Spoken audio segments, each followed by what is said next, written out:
नमस्कार दोस्तों, स्वागत है एक बार फिर से। आज दिन भर की फटाफट खबरों में आपको बता दें कि आज भारत में कोरोना वायरस मरीजों की संख्या बढ़कर 9,06,000 के पार निकल गई। उधर फर्जी राशन कार्ड पर नहीं मिलेगा गेहूं चावल, इस तरीके से हो जाएंगे लिस्ट से बाहर। वहीं पश्चिम बंगाल सरकार ने कंटेनमेंट जोन में 19 जुलाई तक बढ़ाया लॉकडाउन। वहीं खुशखबरी, किसानों की आमदनी बढ़ाने के लिए सरकार जल्द लगा सकती है कीटनाशकों के इस्तेमाल पर रोक। वहीं कोरोना के बाद अब बिल्कुल बदल जाएंगे रेलवे के कोच। वहीं चीन से यूरिया का आयात होगा खत्म, 5 नए यूरिया प्लांट होंगे शुरू। पहले संयंत्र में अक्टूबर 2020 से शुरू होगा उत्पादन। वहीं भारत ने लगाया टिकटॉक पर बैन, तो बर्बादी के कगार पर पहुंची कंपनी। वहीं अगली बड़ी खबर में रक्षाबंधन पर चीन को 4,000 करोड़ रुपए का नुकसान पहुंचाएंगे भारतीय कारोबारी, काटने की तैयारी। वहीं केंद्र सरकार का बड़ा फैसला, अब प्राइवेट हॉस्पिटल में भी कोरोना वायरस का इलाज कराना हुआ सस्ता। और भी बड़ी खबरों को जानने के लिए वीडियो के एंड तक बने रहिए हमारे साथ।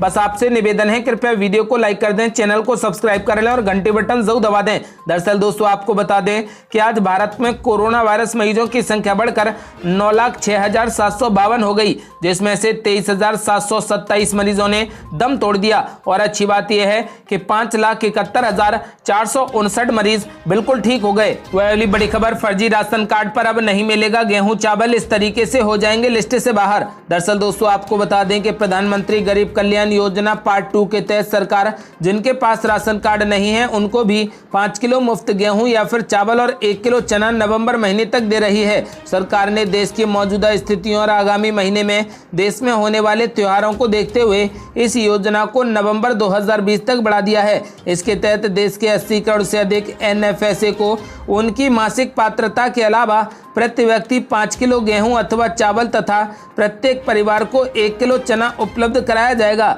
लेकिन इसी बीच कुछ फर्जी राशन कार्ड से संबंधित मामले भी सामने आए हैं, जिन पर कई महीनों से किसी ने अनाज नहीं लिया है। अगर राशन कार्ड नकली है तो इस पर अनाज नहीं मिलेगा। मिली जानकारी के मुताबिक नकली राशन कार्ड के आधार पर राशन नहीं दिया जाएगा। साथ ही अगर किसी के राशन कार्ड पर पिछले 3 महीने से राशन नहीं लिया गया है तो उस राशन कार्ड का वेरिफिकेशन करने और दूसरी औपचारिकताएं पूरी करने के बाद उसका नाम राशन कार्ड से काट दिया जाएगा। मीडिया रिपोर्ट्स के मुताबिक कटनी जिले में करीब 12,000 परिवार हैं जो कि 3 महीने से राशन नहीं ले रहे।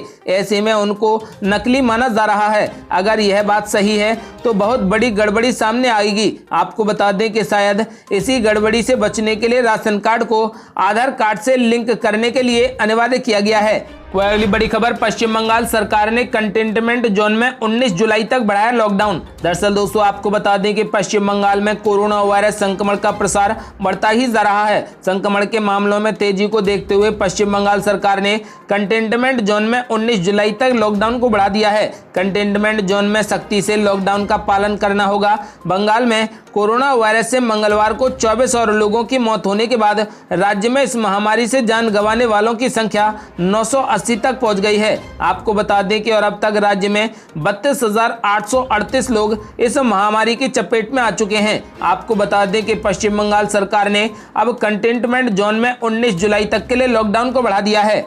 वह अगली बड़ी खबर, खुशखबरी, किसानों की आमदनी बढ़ाने के लिए सरकार जल्द लगा सकती है कीटनाशकों के इस्तेमाल पर रोक। दरअसल दोस्तों, आपको बता दें कि भारत सरकार ने खेती के काम में आने वाले 27 कीटनाशकों को प्रतिबंधित करने का फैसला किया है और इसके लिए 14 मई 2020 को अधिसूचना का मसौदा भी जारी कर दिया गया। सरकार ने इस पर लोगों को चर्चा करने और अपनी राय देने के लिए 45 दिनों का समय दिया है। और जैसे कि संभावना थी, कीटनाशक उद्योग अपनी पूरी ताकत से इस अधिसूचना के खिलाफ हर तरह की लॉबिंग कर रहा है। कमाल की बात यह भी है कि रसायन और उर्वरक मंत्रालय ने भी कृषि एवं किसान कल्याण मंत्रालय को पत्र लिखकर लगभग उसी भाषा में इस कदम का विरोध किया है जिस भाषा में उद्योग जगत इसके खिलाफ कमर कस रहा है। आपको बता दें कि कीटनाशकों के इस्तेमाल के पैरोकार इसके पक्ष में सबसे बड़ा तर्क यही देते हैं कि एकाएक इन्हें बंद करने से उत्पादन में गिरावट आ सकती है। लेकिन दुनिया के प्रतिष्ठित कृषि शोध संस्थान संस्थाओं और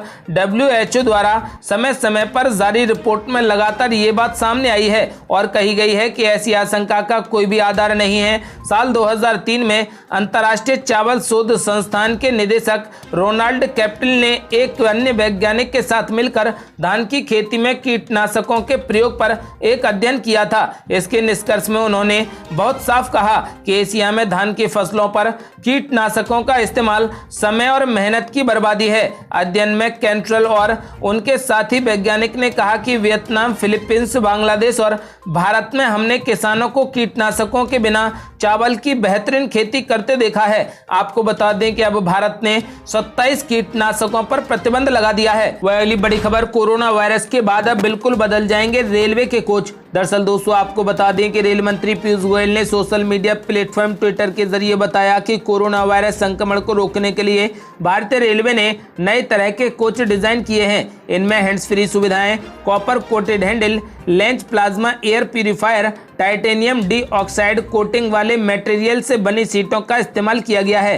रेल कोच फैक्ट्री कपूरथला में बनकर तैयार नए रेल कोच में दरअसल सुविधाएं और सुरक्षा के नजरिए तो तमाम बदलाव किए गए हैं। आपको बता दें कि और नए पहलुओं को जोड़ा गया है जिसके जरिए आपकी यात्रा में कोरोना संक्रमण की संभावनाओं को लगभग ना के बराबर किया जा सके। रेलवे के मुताबिक ऐसे पोस्ट कोविड कोच बनाने में लगभग 6 से 7 लाख रुपए का खर्च आता है और योजना के तहत इस प्रकार का बदलाव बड़े स्तर पर रेल कोच में किया जाएगा। नए बदलावों के साथ नए किस्म के रेल कोच लाए जा रहे हैं ताकि कोरोना काल के बाद भी आपकी रेल यात्रा सुरक्षित और संक्रमण रहित हो। नए डिजाइन में ध्यान रखा गया है कि कम से कम हाथ लगाने की जरूरत हो, इसलिए कई चीजें फुट ऑपरेटेड यानी पैरों के दबाने वाली चलेंगी। आपको बता दें कि रेलवे के नए कोच में वॉशरूम में टॉयलेट के पास पैरों से चलने वाला फ्लश लगाया गया है। बाथरूम में अब आपको हाथ से वाटर टैप टच करने की जरूरत नहीं पड़ेगी। नए बदलाव के तहत अब आप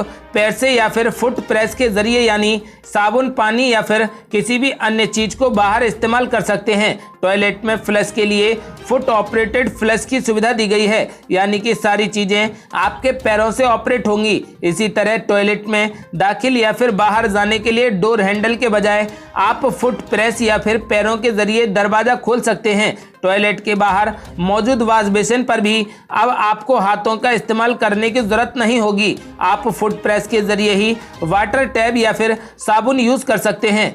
वह अगली बड़ी खबर, चीन से यूरिया का आयात होगा खत्म, 5 नए यूरिया प्लांट होंगे शुरू। दरअसल दोस्तों आपको बता दें कि चीन से लगातार जारी तनाव के बीच प्रधानमंत्री नरेंद्र मोदी ने आत्मनिर्भर भारत अभियान शुरू किया है। वह लगातार इसी योजना को और इस अभियान को प्रोत्साहन भी दे रहे हैं। माना जा रहा है कि भारत यूरिया के मामले में सबसे पहले आत्मनिर्भर होगा। दरअसल भारत ने चीन पर यूरिया आयात की निर्भरता खत्म करने के लिए 4 नए संयंत्रों यानी न्यू प्लांट्स को 2021 तक शुरू करने को हरी झंडी दे दी है। आपको बता दें कि वहीं 5वां यूरिया संयंत्र 2023 तक शुरू होने की उम्मीद जताई जा रही है। भारत ने 2019-20 में चीन से $85 करोड़ से ज्यादा की 29 लाख टन यूरिया खाद का आयात किया है। ये यूरिया चीन की सरकारी कंपनी वुहान इंजीनियरिंग से खरीदी गई है। आपको बता दें कि इस दौरान भारत ने कुल 1.1 करोड़ टन यूरिया का आयात किया था। अब भारत चीन पर इसी निर्भरता को सबसे पहले खत्म करने के लिए